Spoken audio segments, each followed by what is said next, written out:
Now that you're here at Grief to Growth, I'd like to ask you to do three things. The first thing is to make sure that you like, click notifications, and subscribe to make sure you get updates from my YouTube channel. Also, if you'd like to support me financially, you can support me through my tip jar at grief2growth.com. It's grief, the number 2, growth.com/tip jar.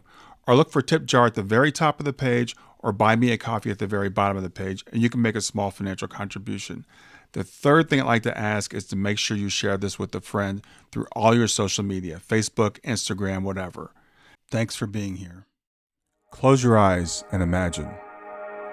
What if the things in life that cause us the greatest pain, the things that bring us grief, are challenges? Challenges designed to help us grow, to ultimately become what we were always meant to be. We feel like we've been buried, but what if, like a seed, we've been planted? And having been planted, we grow to become a mighty tree. Now, open your eyes. Open your eyes to this way of viewing life. Come with me as we explore your true, infinite, eternal nature. This is Grief to Growth, and I am your host, Brian Smith. Hey everybody, this is Brian back with another episode of Grief to Growth. And I've got with me today Michele Neff Hernandez. She's the founder and CEO of Soaring Spirits International, which is a nonprofit organization providing peer support programming for widowed people worldwide. She's the author of the book, Different After You, Rediscovering Yourself After Grief or Trauma, which is set for publication in February of 2022, which is the month we're recording this. Her passion for supporting widowed people and the power of integration, and we're going to talk about what integration is, fuels her presentations and her community activism, and recently led her to being honored as a 2021 CNN Top 10 Hero. So with that, I want to welcome to Grief to Growth, Michele Neff Hernandez. So great to be here. Thanks so much for having me, Brian. Michele, it's great to meet you. We were talking before we started here. We met through a mutual person that we both know, Christine Carlson, who introduced us. She has done the program. She was a great interview. She said you'd be a great person to talk to. So I'm really looking forward to talking to you today about why you started Soaring Spirits International, and just tell me about that, how that started. Yeah, first of all, I'm so grateful to Christine for recommending that we are connected, because I think it's a perfect fit. I love what you do, and obviously I love what she does. So thank you to both of you. My husband died when I was 35. He was hit from behind while riding his bike. And so my world went from mother to a blended family of 6, and a wife to an athlete and a businessman and partner to 35 years old, managing the grief of 6 children and trying to figure out what to do with myself, realizing that it was very likely that I could live another 50 years without my husband. So I didn't know anyone at the time who was widowed. I had an incredible support network. So I know that many people who are going through grief or a traumatic experience don't have that. So my heart goes out to everyone who struggles to do this on their own or to find their community. Mm-hmm. I was super fortunate. I had great family. I had great friends, but here's the thing. None of them were widowed. Nobody knew what to do with me. I didn't know what to do with myself. And I thought, who knows how to do this? And the only thing I could come up with was maybe other widowed people would have some idea. And so about 4 months after Phil died, I set out on this kind of crazy road trip to find other widowed people to interview. I armed myself with 50 questions, practical ones. Do you sleep on the same side of the bed? Did you put up more pictures or take down pictures? What do you do with the shoes? Where do you put the shoes?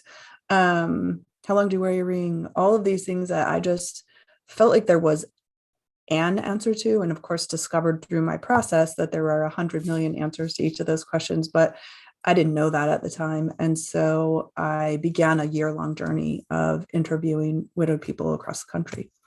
And I would just go wherever someone said there was a widowed person. Like if they said they were willing to be interviewed, I traveled there. I traveled on weekends because I had a now I had a more than full-time job, because after my husband's death, obviously the financial burden was entirely on me. And so my parents would watch the kids, my family would watch the kids on the weekend, and I would travel to wherever somebody would be willing to be interviewed. So at the end of that, I thought I was going to write a book, and I was going to include all of these answers to the 50 questions that I had asked each and every one of these, what ended up to be 30 interviews. But I'd been widowed only a year. There was not a lot of interest by publishing world in a book written by someone who had just been widowed. Of course, I was horrified. I thought that I was all prepared to share my wisdom with the world at that point. But what came from that was this understanding that the difference that was made for me in that year was the confirmation that what I was living through was difficult, that it was normal to be confused, that there were a lot of answers to the questions I was asking, and that whenever I was in the presence of another widowed person, I felt understood.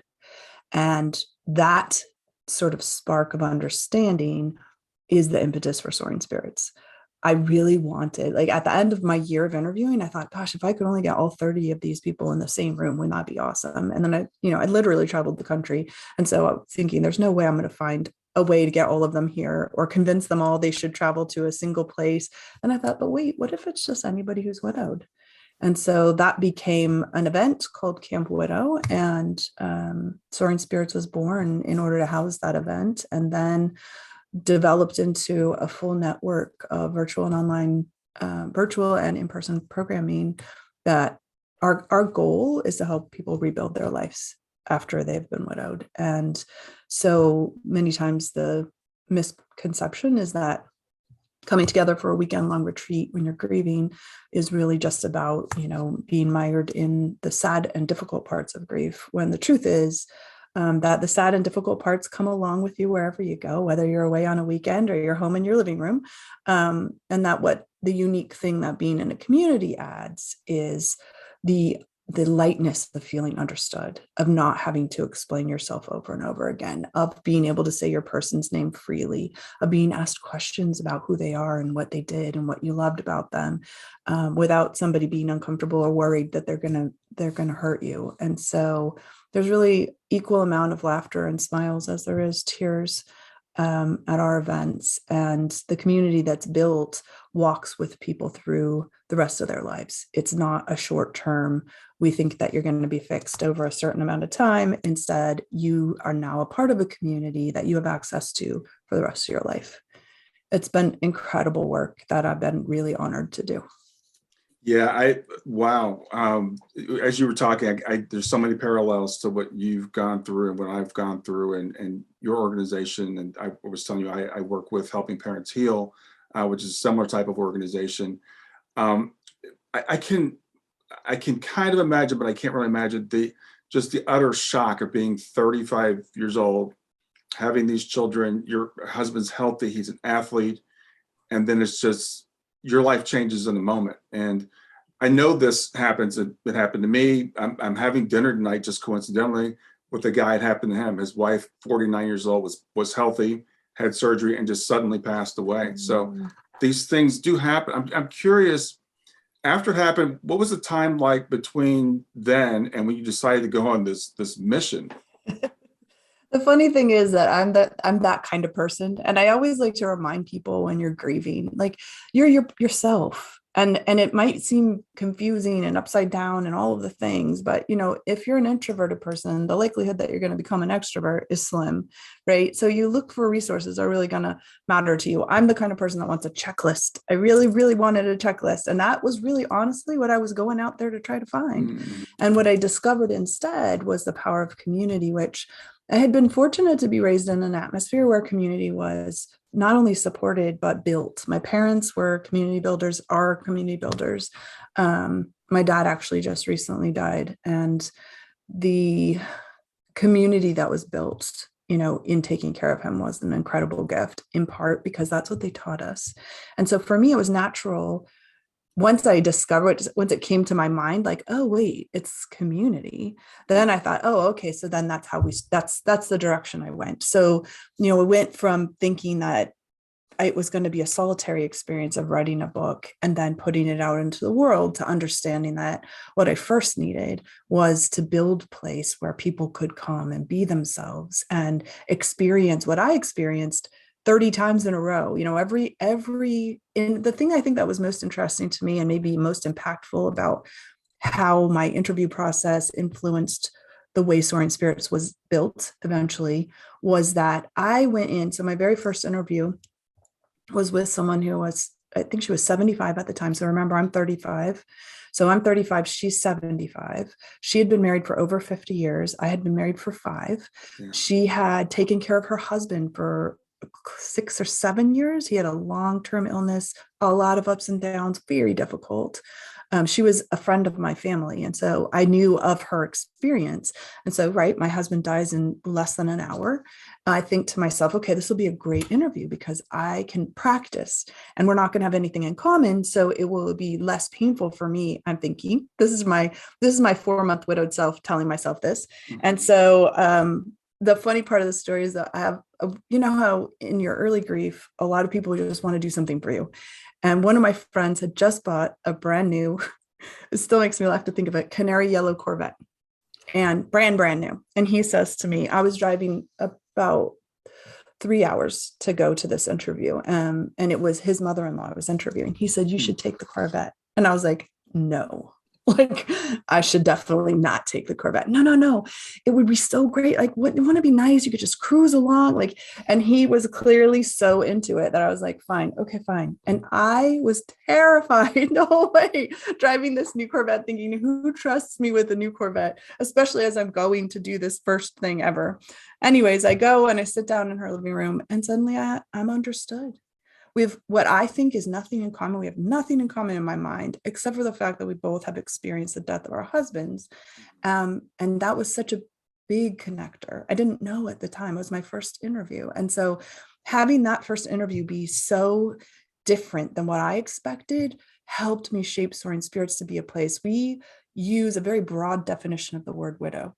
If you are a person who has experienced the death of someone you thought you were going to spend your life with, we count you as a widowed person and you're welcome in any of our programs. Mm-hmm. And what that does is opens the door for any kind of relationship. We've had young people who were 18 and the person they thought they were going to spend their life with died. Their whole family network is telling them, just, you know what, it's your boyfriend, get over it. Like, your boyfriend, you'll have another boyfriend.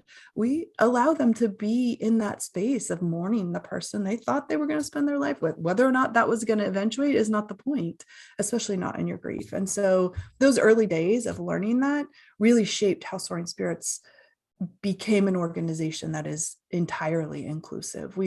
That is one of our key values, and we work very hard at making sure that any person who's outlived the person they thought they were going to spend their life with feels comfortable in our programs. But to come back to your question, how did I think I just wanted to know how to do this thing that was so foreign to me that the only thing I could think to do was go ask other people who were doing it, because I didn't have anybody in my network who was. I did go to a local grief group briefly and now I know I made the mistake of, but at the time I basically looked in the window and saw that I was the youngest person by far and thought to myself, this is not for me. I don't see myself in this group. And so I didn't give it a chance. And what I know now is that I probably would have been very comforted, while also probably still looking for other people who are raising, like, what do you do with grieving kids, let alone 6 over, one set that's mostly adults and one set that's mostly preteens with varying needs, and, really just being the push and pull of a grieving parent. So it was an interesting experience to look in that window and think it's not for me. And that truly did lead me down the path of looking for people. And that led to the creation of Soaring Spirits eventually, and to my book eventually after that. But in that first moment, I felt really alone looking in the window and thinking, okay, I don't know where to go. Yeah, I think it's a universal thing that when we're in grief, we feel like we're alone. We always feel like no one else is going to understand what I'm going through. No one's gone through exactly the same thing that I've gone through. Mm-hmm. It's really, really important to find community, as you said. So your community is set up for widows, Helping Parents Heal set up for people that have had children pass. But even then we said, well, but my child was sick for a long time and your child Right. died suddenly, so Yeah. we have nothing in common. It's interesting to find out. And also that thing, and I'm kind of like you, I want to know how to do things, right? So we want to know, how do we do grief? And as you said, the thing you learn by interviewing people is there is no right or wrong way. Mm-hmm. I think that's also the thing we learn from community and why it's so important in grief. Because what I tell people is when you come to an event or when you engage in a community, you suddenly understand that there's so many different ways to do this, that the way you're doing it fits in somewhere, right? It fits in this place somewhere. And even if, I always tell people, even if what you heard was something that wouldn't make a single lick of sense to you, or something you can't ever imagine doing personally, it still provides this like scope. Another interesting story from my grief or from my travels was I had a dear friend, and she was a dear family friend. So I was the younger child of this, she was like that family friend where you look up to and think, oh gosh, she's so beautiful and she has all the things, and I'm 12. So I used to get her clothing cast offs. It was the best day of the week if I got a bag of clothes. So anyways, she her husband was murdered and died in their home. And so when I started this interview process, I hadn't even thought of her. I knew, I went to the funeral, but I was in such a different world at that time that it didn't occur to me to think, oh, that's right, she's widowed. And so as this process was going along, someone said to me, what about Karen? And I was like, oh my gosh, Karen, I wonder if she'd be willing to talk about it. By then it had been 15 years. And of course, to my newly widowed self, 15 years sounded like an eternity. Being widowed myself 16 years now, it's funny to think, how close it still is. And that was clear to me when I interviewed her. But what she said to me was that when he was dying, she was there with trying to do CPR. And so her clothes were covered in blood. And so she had family that would come every night after he died, and she kept washing these clothes and wearing them. And her sister finally said to her, like, we can't do this anymore. If you are going to continue behaving like this, like I can't be in the house if you're going to wear those clothes. And so she stopped. And so I am to be honest, at that time, I'm kind of horrified by what I'm hearing. And I'm also thinking to myself, like, is that normal? Like, I don't even, and I'm an interviewer, right? I'm brand new to widowhood. I don't know what I'm doing. And I'm like, what do I ask about it? And so I just thought, I'm just going to say what comes to my mind. And I said, what made you do that? And she said, it's the closest I could get to him. And then it was just like, see, there's always something in the background of the behaviors that don't make any sense. And even if it doesn't make any sense to you, to hear what the emotion that was driving what she was doing was such a good lesson for me in not judging and taking a minute to ask the question, why? And taking a minute to understand that though it's not something I would do, that doesn't mean that there isn't some kind of emotional background to why it comforted her. Yeah, I think that's so important because as we were talking about, everybody does grief differently, and whatever works for us is just what we have to do. And you talked earlier, if someone passes and you're an introvert or you're an extrovert, you're not going to change who you are. And I was just talking with someone earlier this week I was interviewing that works with people in grief, and she said, different personality types go through grief differently, and we've got to make allowances for people to be who they are. You obviously are a doer, so you're like, I'm going to go out. I'm going to go out. And I'm going to do. I'm going to make something of this, which I think is an awesome way to process it, right? To go out and actually do something. The other thing I like to point out is that just what you said, that's so true. I am a doer, have always been. That's just a part of my personality. And sometimes people will look at that and think, oh, so that's the right way to do it. Like, oh, so I should be doing that. And so I love that the sense of, and I reinforce over and over again to people, every one of us is going to do this differently, which means that each one of us are going to find our own way to make meaning. And so because making meaning of our experiences is such a critical element to building resilience, it's important to find your way, but that could be any number of things, including volunteering for an organization that cares for animals because you care for animals, and suddenly you're realizing that life is short and you want to do the things. There's 100 million different ways to make meaning. And so while my Making Meaning turned into an organization that has now served millions of widowed people, that wasn't ever the intent initially. The intent initially was, how do I find my people? And once I find them, how do I create a space for them so that they can keep finding each other?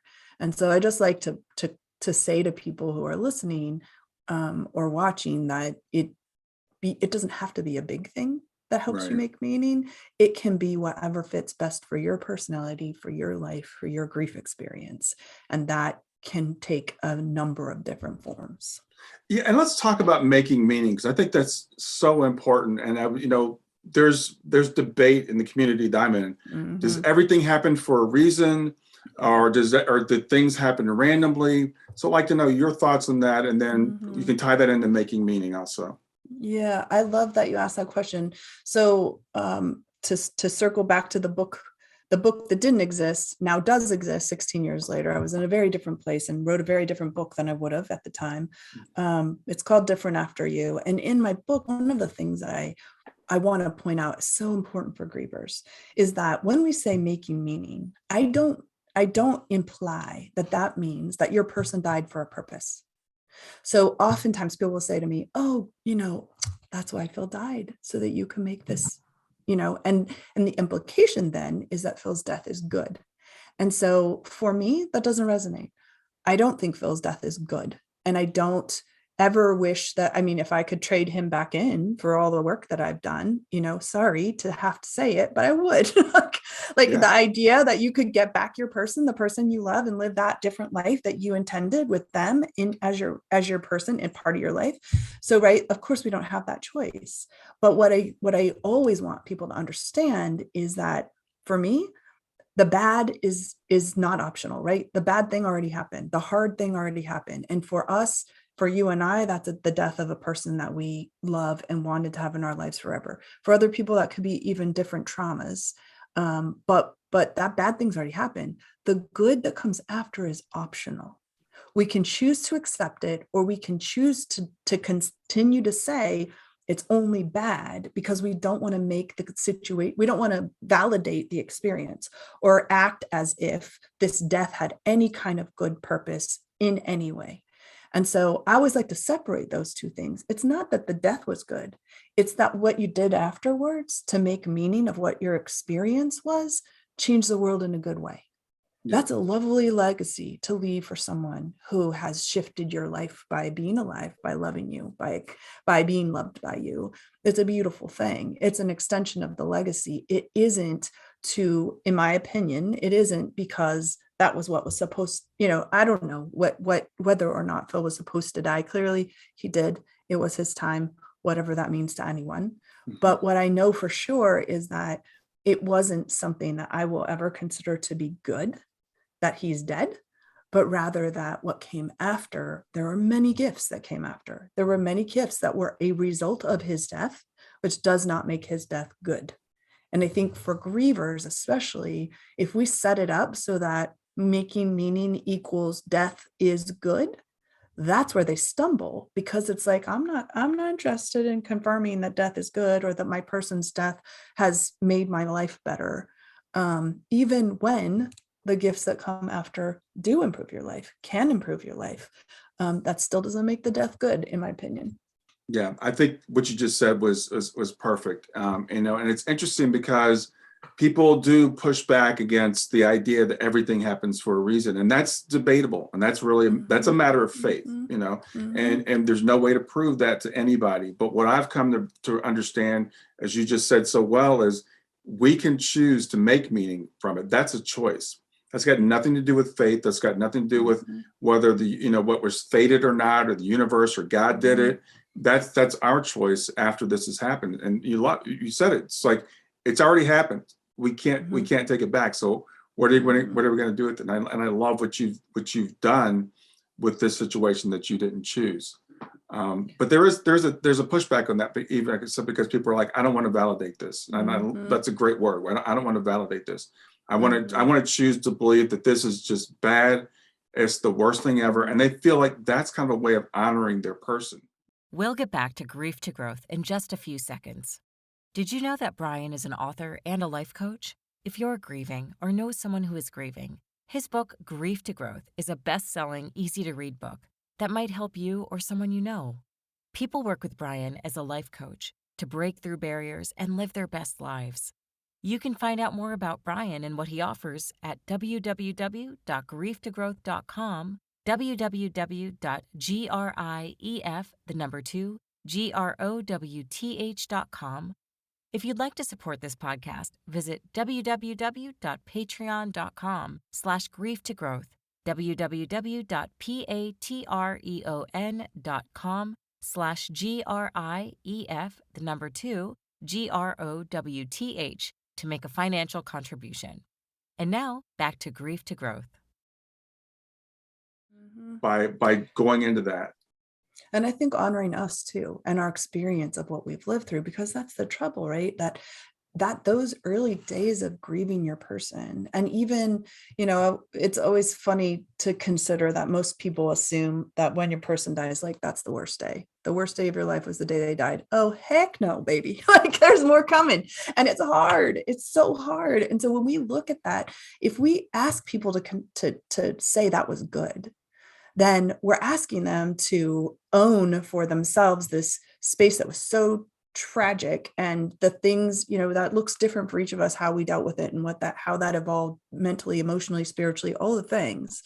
Then we're setting them up to make a really difficult choice. But if we can instead say, this is hard, it was horrible, and what I chose to do after was up to me, then that validates the hard part that we did as grievers, and the absence of our person from the world, which is never a good thing, in my opinion. The world is not a better place because Phil's dead. Now, the world is a better place because of what I did after Phil died, but it is not a better place because he is absent from this planet. And so that's the part, I think, that when we can separate them for people, it makes it so that you don't feel, I think we get there often anyways, right? We find our own way through the kind of landmine that is trying to figure out how to create a path forward through grief. But I feel like it's so much easier if we can separate it for people and not have them feel like they need to make the choice to say, yes, Phil's death was a good thing because all of the things that came after. There's no world where I'm going to say Phil's death was a good thing. Yeah, and that's okay. But it's for me. You just said something really quickly. You said we will get there, and I would say that's actually a choice whether we get there or not. I went to a grief group early on, right after my daughter passed, and I was in that stage where it's like, I don't think I can get better. Mm-hmm. I don't want to get better. I just don't want to be here. I mean, I'm like, don't talk to me about healing. I don't want to hear it. But I have a wife, and she wanted to go to the group, so we go to the group. And we go to the group, and there's a woman there whose daughter died at least 10 years before. And she was right where she was the day her daughter passed away. I mean, same place, angry, bitter. There's no purpose in it. There's nothing good that will ever come of this. I don't know why she came to the group. But I still remember that woman to this day and saying, I don't want to be her. And that's a choice that you made, and that's a choice that I made. But not everyone makes that choice. That's so true. And let me rephrase, because what I meant was that we will often decide for ourselves that we're going to make our way through, even when we haven't had the choice to have these two things separated, even when people around you are still going to say, Brian, look what you're doing in the world. Your daughter's death made such a difference. You're like, yes, it did, but don't, it's like, okay, but I get to choose how that looks, right? I get to make those choices. So that's what I meant. You're 100% right. And it's so funny that you said it in that way, because one of the interviews that I did, it was the last one. And this interview, the woman had been widowed 10 years. Her husband had been hit by a car. She had kids at home. And I was like, this is my person. Like, after a year of interviewing, I'm meeting someone. She was a similar age to me when her husband died. And I thought, okay, this is the closest situation I've gotten to what I lived. And I'd been looking forward to the interview, and it got bumped a couple of times and looked like it wasn't going to happen. And finally we found it. I was like, she canceled again. And I was like, look, I totally get it if this doesn't work, but I had given myself a deadline, of course, because I'm a doer. So I had wanted to get it done by a year, and I was already into 13 months, which in my mind was not acceptable. So I was like, look, if it doesn't work, I totally get it. I'm going to be done, with the interviews. And she was like, no, you know what, just come over. And I'm like, right now? And she said, right now. And so I go, and what I learned was that right after her husband's death, she started using alcohol and pills to manage her pain. She ended up with a 10-year journey through addiction that ended up with her in rehab, waking up 10 years later, feeling like it was the first day after her husband died, because she had numbed the pain for 10 years. And I had almost a panic attack. I'm like, I'm grieving, right? I'm grieving. Like, I don't want to wake up in 10 years and realize that I still have to grieve him. I don't know. Thank you. And so I had a very good friend. I called her. I'm like, we're grieving, right? Like, we are really doing this. We are not pretending. We're not numbing. We're actually, it was one of the most powerful interviews I did, not because of the content, but because of that. And she actually was the one who was very aware of it. And she was like, just don't do what I did. Yeah. You make sure that you live this, because it doesn't go away. And if you don't, it's coming back. And it was almost like she was telling me, grief's coming for you. And I was like, okay. Like, I get it. But my poor little, not even 1 year widowed self was like, oh, what have I done? Are we going to do this? It was a really pivotal moment for me of just being, and I think, I had been grieving, certainly, and I didn't have the same path she had, but again, it was another example of why in community it makes so much difference to realize, like, if she'd been the only widowed person I met and we had such a similar experience, what's the message I get there? But because I had interviewed so many other people and had access to a community, I was able to put what her experience was in the scope of experience, instead of having not be the only experience that I had really dove into with someone. And I was really grateful that it was towards the end, so that I had some framework for it. Yeah, that is so very important, to have those role models, and to know that different people do it different ways. And that's I found for me also to be the power of community. I think my healing, I probably would have healed some other way, but when I found the organization that I found, having those, like I said, those role models, for me, I was less than a year in, I think, when I found the organization. But people are 5, 6, 7 years in. As you said, at the time, it seems like forever. I'm like, I'm never going to get to 7 years, and it'll be 7 years for me in June, and I'm still here. But it's just having those people on the path a little bit ahead of you, and that's the power of the community. So I want to ask you, what is, like, when someone is a newly widowed person or someone's endured a traumatic experience, what's the first thing that you would tell them? Be kind to yourself.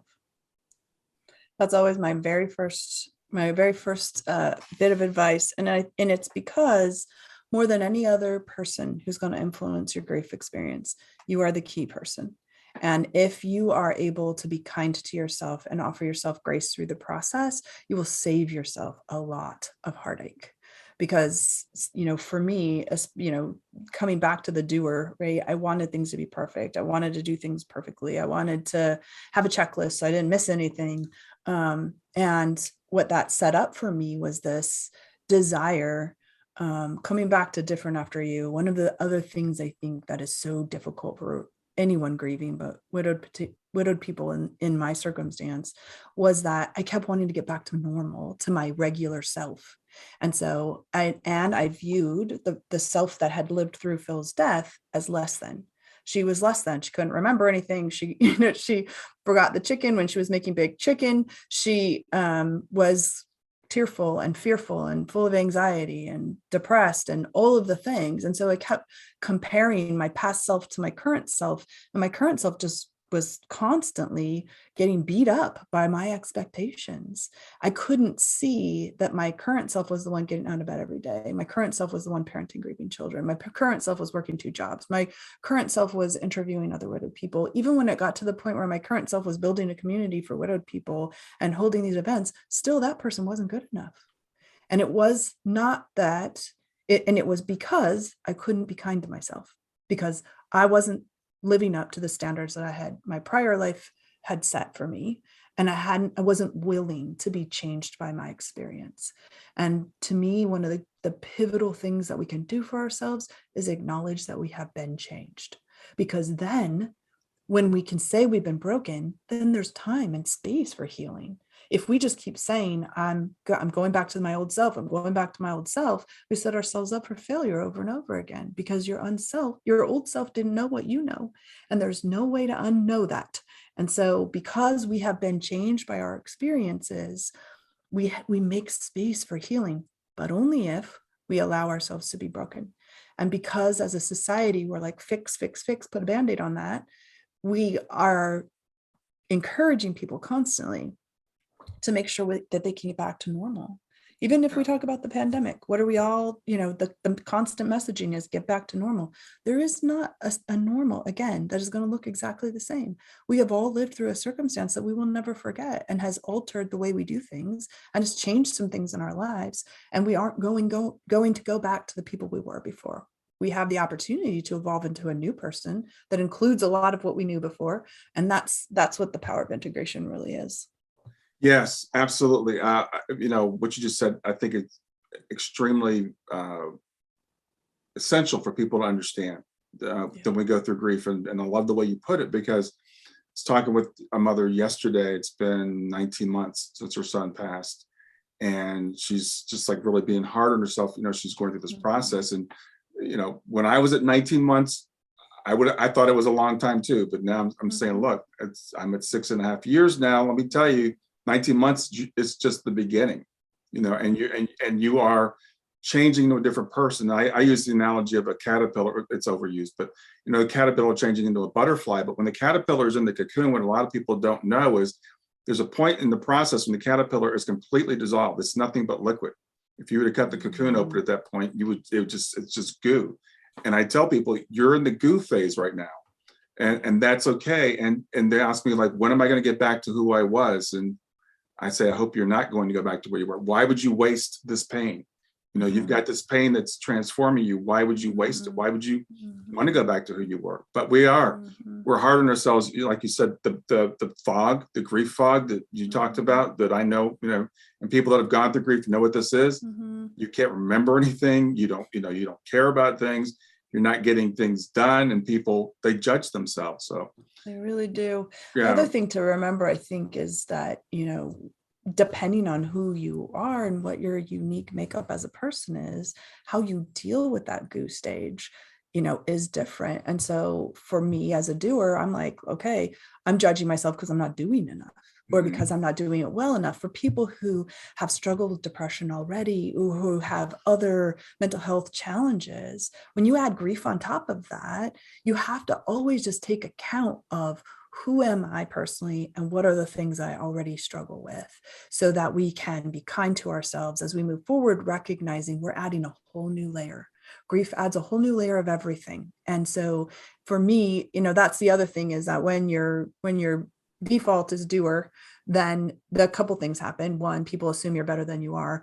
And two, they also assume that that's the best way to do it. It isn't necessarily. It was the best way to do it for me, but it is not the best way to do it for someone else who may be struggling with a number of other things that just aren't a part of my genetic makeup.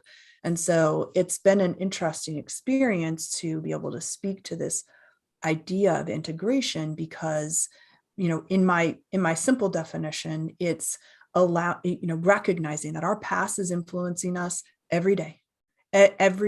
And so much of what we do so many of the messages that we receive culturally are about one time perspective or another, past, present, future, right? It can be mindful, being in the present. It can be, are you really focused on what you want in the next 10 years? Like, let's talk about the future. mostly about the past, it's like, okay, put that in the backyard, that's already happened. We're supposed to be done with the past. And the truth is that all three of those things work in a cyclical matter every single minute. From, right this minute, tomorrow, you're going to be thinking about that interview that you had yesterday. And that yesterday interview is going to change the way you do an interview tomorrow. And that cycle keeps going every day. So how is it then that your grief experience couldn't be a part of your everyday? It now lives within you. It's a part of who you are. It's a part of what you know. And for a personal experience, as I said, my dad died recently. And the person that I am today was really able to help my family walk through my dad's death because of what I know personally. And of course, they also had their grief experience, right? But I have my grief experience, plus I have my experience of leading an organization for grieving people. I have all of this different information. All of that came to bear to be able to help my dad. But if I don't allow myself to be changed by my past and incorporate that into my present, which turns into tools that I use today and will turn into how I shape my future, then I wouldn't have had access to that to help in a situation that really was beneficial because of what I've lived. And that includes the same thing about any other traumatic experience we've lived through in our lives, or any even positive experience we've lived through, right? Becoming a parent. You're never going to be the same person you were again. And that's going to influence who you are, what you do in your present, and how your future is shaped. And so if we can take that idea of integration, and instead of saying to ourselves, I need to be the person I was yesterday, understand that the person you were yesterday is shaping who you are today. And both of those are going to shape who you are in the future. Then it's a constant rolling through of every experience we live, allowing it to shape who we are so that we can evolve to be our best self, and also have access to all the tools that we've developed over the years to help us get there. Wow, I've never heard it put that way, and I love that. I think that's fantastic, because, as I said, we do have this thing about like getting back to normal, and you gave an example about the pandemic. I can think of so many things.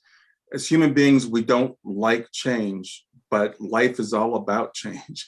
And then the old cliche, the only thing constant is change, and so things change, and then we fight the reality.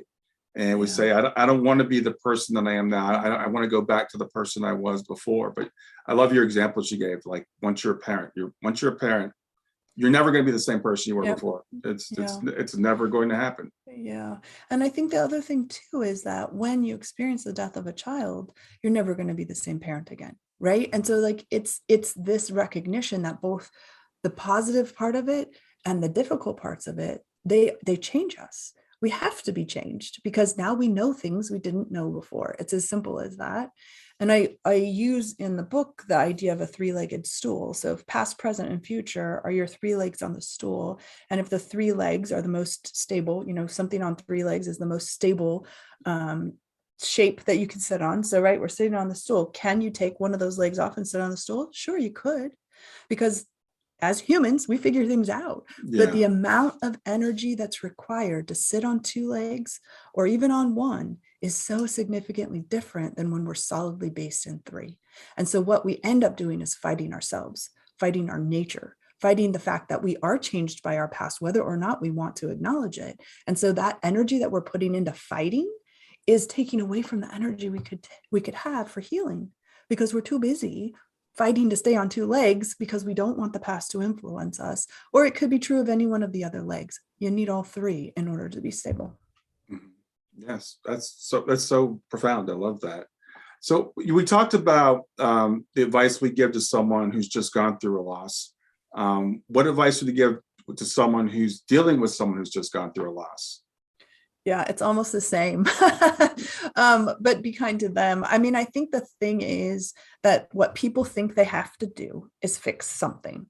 And the truth is that if we can all accept the fact that this cannot be fixed, there is no fixing, and be present, that's the best thing you can do for someone.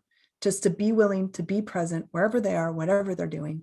If they are in a good place today, or if they're in a hard place today, if today's a tear day or a laughter day or a tears, laughter, tears day, that if you can be present for that, that's the best gift that you can give, because there's no way to fix this. It's impossible to fix. And I think that's the most difficult reality for someone witnessing grief. And I'll use this example. My mom is now widowed. And of course, all of my siblings are grieving. We're all grieving my dad in a different way. Mm-hmm. And my mom was having a hard day. And one of my siblings was like, okay, so who should we send over to go over there and help her? I was like, she has to do this. We can't fix it for her. And so we can ask her if she would like company. But if she says no, she would not like company, then we need to let her be sad. She has to be sad. This has to be sad and hard. And she's going to learn some hard lessons, and they're going to be really, really hard days. And we can't take that away from her as much as we desperately wish that we could. And so, being able, and I recognize that not everyone is capable of that. And I ask people to think, what am I capable of? If I'm capable of mowing the lawn for someone who's grieving, and I can see that their lawn hasn't been mowed in, 3 months, go over there and mow the lawn. You don't, mow the lawn as a gift. But if you're a person, and if you're a person who doesn't want to hear the answer to how are you, don't ask that question. So don't ask the question, how are you, if you don't actually want to hear the answer. Instead, say something like, I've been thinking about you. Yeah. How are you? It's funny you bring that up, because that is we ask it, we don't really mean it. It's a greeting in our society. I find myself doing it, even though people that are in grief, we hate that question. But the thing is, I still ask my clients that because I really want to know how they are. But you're willing to hear the answer. Right. See, therein lies the difference. It's like, I used to do some trainings. I'm still somewhat doing trainings for the Archdiocese of Los Angeles. And one of the things that I do is help them understand the widowed experience and how best can they support people who are grieving when we're planning funerals and doing those kinds of things. And I always say to them, if you are at church and you say to someone, how are you? Don't ask that question unless you can stop and hear the answer. So if like, let's say you have only 10 minutes and you're not certain that you can get the answer in 10 minutes, then what you say instead is, it's so good to see you. I've been thinking about you, because that lets them know you care. And it does not put you in a situation of them feeling like you've opened the door for them to tell you how they are, only to put yourself in a position of not being able to stay for the whole answer, which is devastating to someone who feels like they're getting to the point where they have someone they can speak to, and now suddenly they don't. And so I agree with you that how are you question asked flippantly is the worst question for grievers, but the how are you question asked with intention and with time to hear and willingness and ability to hear the answer is sometimes a really beautiful, beautiful question. Yeah, because the thing is, we want to be heard. I think that's another thing that people that they're like, oh, I don't want to bring it up. I don't want to bring up her name. I don't want to bring up his name. I don't want to make you sad, Yeah. I also think that it's nice to, if we're worried about asking the question, to say, how are you today? Because that implies that how you are is a fluid concept. And so, how are you today? How has your morning been? Those are questions that if you want to narrow it down and be able to check in. It's funny because one of my sisters right after Phil died called every day. And every day she would say, how are you? And I don't know how many weeks we got into it, but I was like, okay, here's the thing. I need you to assume that I'm either medium or bad, those two. So why don't you ask that question? So she would call and say, is it a medium day or a bad day? Right. And so there came to be a point where we could add another option. But in the beginning, it was like, please stop asking me that question. I get asked by everyone. And of course, we were just like, okay, so let's find a solution. What's the solution? Is it a bad day or a medium day? That lasted for a good while. I like that because that's about as good as it gets, during those first days. So, I love that. I like that. So we've talked a lot about community. Explain why. Someone might say, well, why do I need community? I have family. I have my church. I have whatever. Why do I need this community? Well, I'll say, if your community and your family, or if your church and your family include other people who are grieving, then maybe you don't. But the truth is that most of the time, the people who are around us, and like I said at the beginning, I had a great support network. I always think it's a funny, ironic thing that me, of all people, started a support network because I had what I needed eventually. But what I didn't have in that really great, my family came every day. I had help with the kids. I had help with food. I had help with everything I needed, but I didn't have any widowed people. And because I didn't have any widowed people, the wonderful support network I had did not know how to provide me with the understanding. They couldn't, because they couldn't understand. They'd never lived it. So what you need in your life is at least one. I like to tell people community can be one person. If you're someone who's like, I don't know, I can't imagine having that many people in my life. It can be one person, but it needs to be one person who has lived the experience you're living, because then you have the more people you have, right, the broader your scope, the more information, the more chance to find somebody whose grief experience, I'll say whose grief coping techniques are similar to yours. Because a lot of times it's nice to find somebody who, also really loves whatever it is that you're doing that helps you grieve, whether it's walking or meditation or, any of the things that you might do. When you find someone else who does that too, it's nice. So there's that. But more than that, more than just finding a coping technique, is being able to provide, like we talked about earlier, that scope of experience so that it normalizes what you're doing. And a church community and a family community can't normalize it for you if they've not lived it themselves.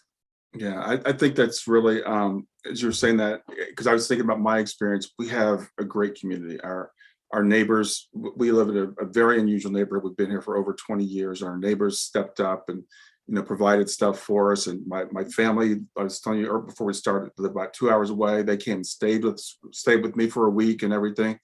But there's something about that community of people that have gone through or going through what you've gone through that is just really special, over and above. I mean, it's not to take away from anything anybody else did. That's all really great. And I think especially for what I'm going to call out of order deaths, when the loss of a spouse, the loss of a child, that, I try not to compare grief. And I mistakenly did. I was doing an interview with someone once. They were interviewing me. I said, there's nothing worse than the loss of a child. And she goes, I have to hold you up there. I've lost a child and I just lost my husband.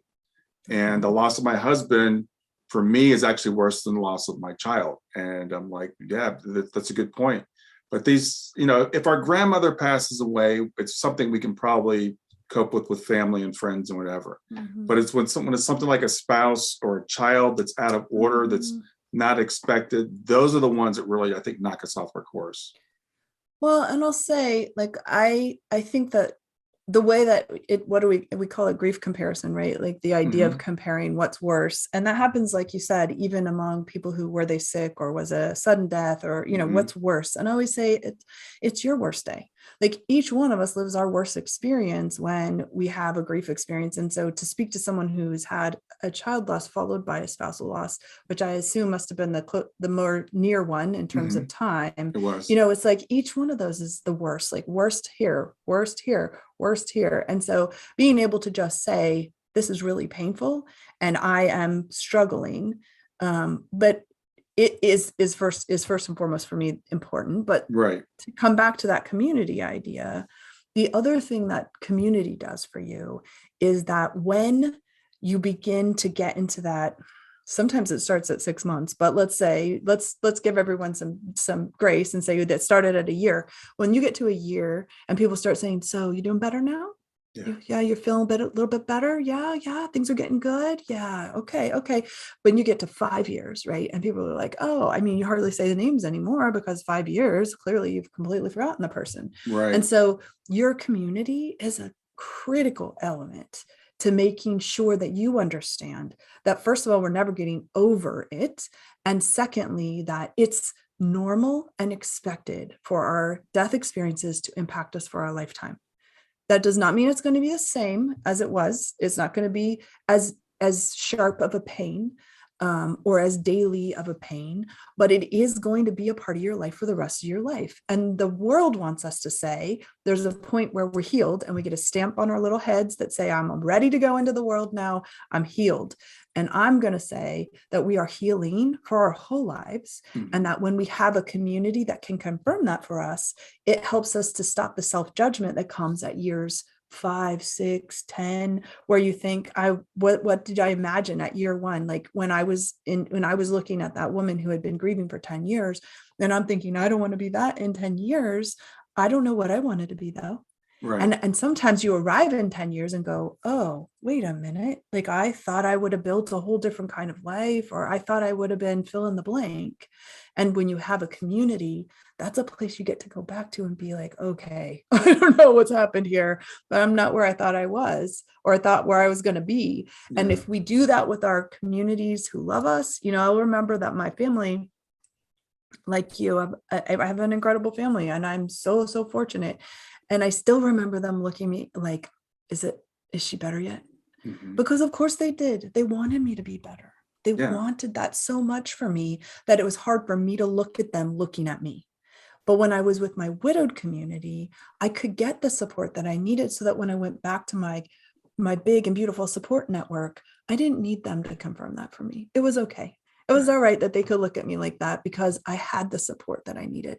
I don't know what I would have done without that support, because I would have taken their very kind and well-intended wishes for me to be better to heart and think, okay, why aren't I better? They think I should be better. Clearly, I'm not better. I don't even know if it's safe to tell them I'm not better.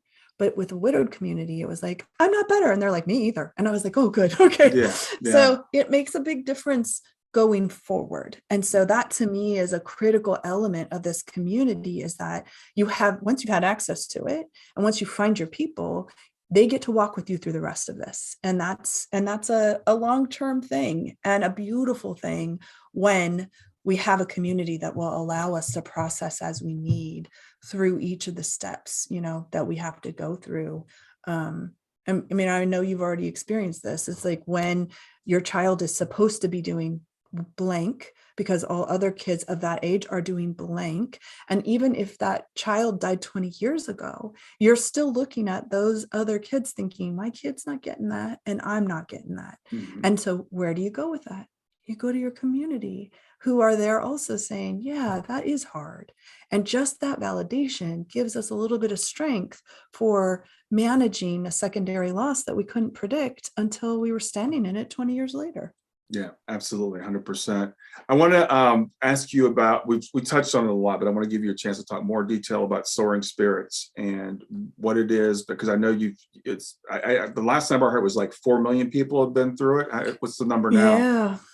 We're over 4 million, but to be honest, I don't know how much over 4 million. It's been a crazy couple of years with pandemic. But what we do is we provide in-person and virtual programming for widowed people, both weekly. So we serve newly widowed people each and every week. We do our events, are called Camp Widow. And right now we have two types, a weekend long and a one-day camp.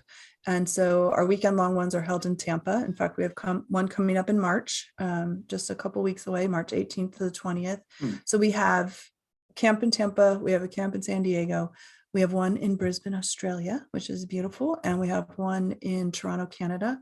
Wow. And then we'll have a pop-up, which is a one-day camp in Denver, Colorado in September. So the point I tell people it's a blend between a conference, a retreat, and a high school reunion.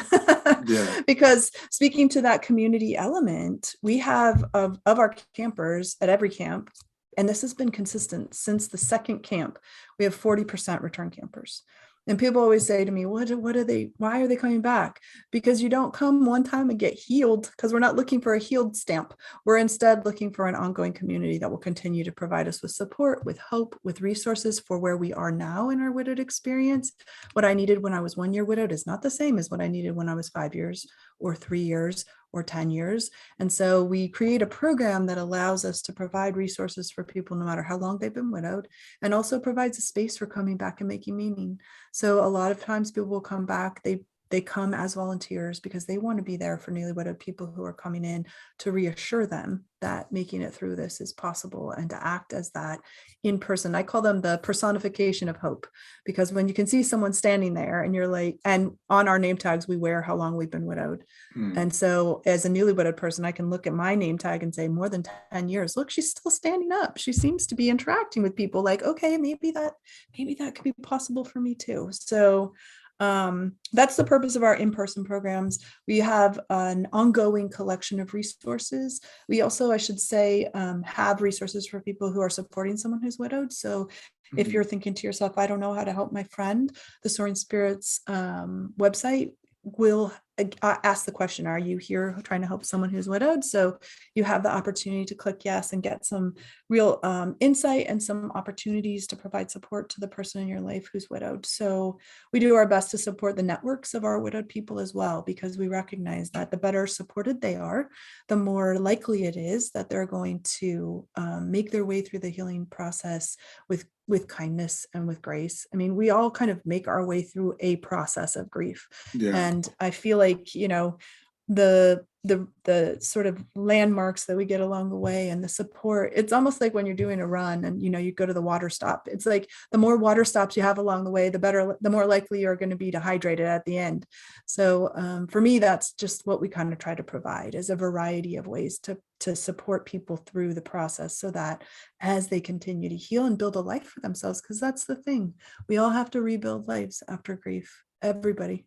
And being able to find the love for yourself, the respect for yourself, the desire to create something meaningful for you is a key element to being able to heal through grief, because we first have to be able to value ourselves to build something valuable for ourselves.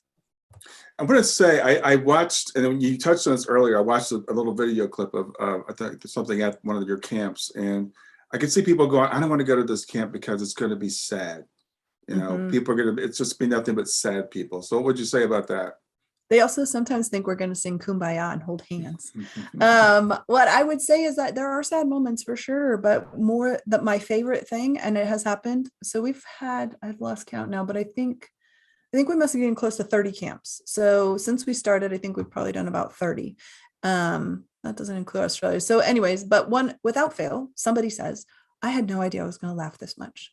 My cheeks hurt from laughing, because what we discover is that when we're understood and when we don't have to wear the mask that says, I'm okay, I'm okay, I'm okay, we have the ability to interact with people in a very free and freeing way. And that leads to laughter and joy, and in a way that doesn't imply I'm over it because I'm laughing out loud.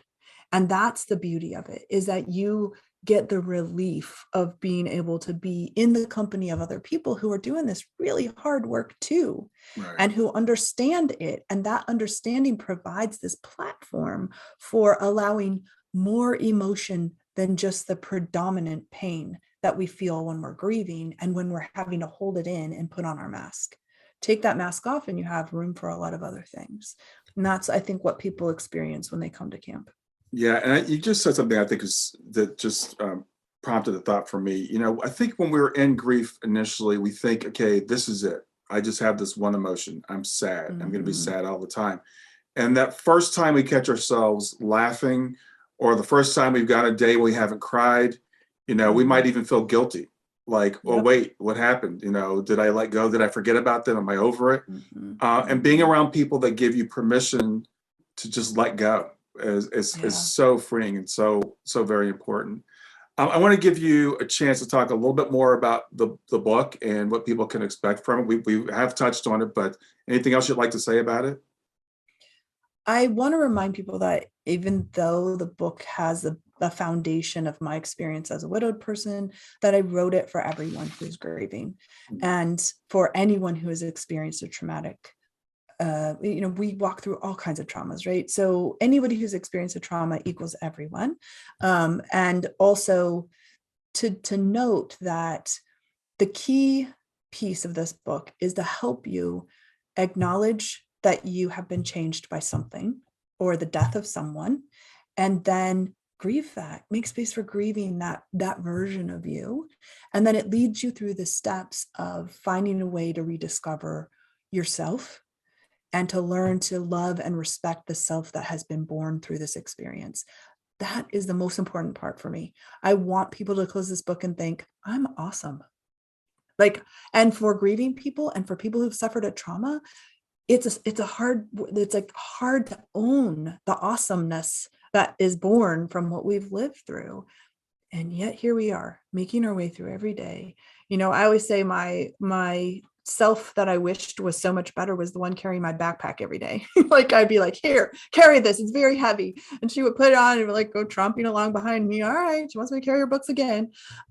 Without ever thanking that person or recognizing the value of that person or realizing that that person, the person you are that's lived through this trauma, has done the hardest thing you've ever done.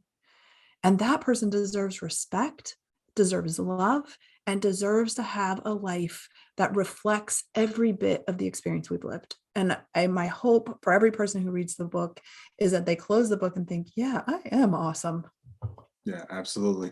Well, Michele, I want to give you a chance to talk about, or what I want to get the name of the book out there again, so everybody gets that, get the spelling of your name, and I think you have a couple of websites. So, which website should people go to find you? Yeah, I'll say if you're looking for your Soaring Spirits resources, so anybody who's widowed themselves or is looking for support for a widowed person, Soaring Spirits International is the name of our organization, and the website is soaringspirits.org. You'll find everything, including Camp Widow, which I talked about there, as well as our resilience scale that we built. There's a lot of information on the Soaring Spirits website. It's great for everybody because everybody knows somebody who's in need. And if you don't know somebody today, you will know somebody tomorrow or next week or 3 months from now. So I just feel like it's a great place for people to peek around and be like, oh, okay, well, if ever I need to be able to support someone in this, I know where to go. And then the book is called Different After You: Rediscovering Yourself and Healing After Grief and Trauma. And you can find that on my website. My name is Michele with one L. My mom liked the French spelling. So it's Michele Neff, which has 2 F's as in Frank, and then Hernandez with a Z.com. And the book is right there on the front page. So you'll be led to a place that you can purchase the book if you'd like to. And I'm actually also doing a book tour. So the book tour information's there too. So if you happen to be in one of the cities where I'm going to be, I'd love to see people out there. It's really cool to be able to be in a place where 16 years later, so, let's full circle this integration talk, which is 16 years later, I started that book 16 years ago. And I thought that I was done. And I was not going to write that book because clearly that was supposed to be a community instead. But because I was allowing myself to be who I needed to be in that time, it prompted the evolution that would eventually fulfill that goal in a completely different way. And so this book really is a fulfillment of a 16-year dream, and also a collection of beautiful transformations of all of the grieving people I've met. So I'm delighted to be able to share it with the world. Awesome. Well, it's been really, really great meeting you, having this conversation with you. Thank you for sharing. Thank you for the organization that you've built and the people that you've touched. And hopefully this gets it out to a few more people and things continue. Awesome, Brian. It's such a pleasure. And I really just love the synchronicity of what we do and the way we're honoring people we love so much. So thank you very much for having me. All right. Have a great rest of your day. You too. Don't forget to hit that big red subscribe button, and click the notify bell. Thanks for being here.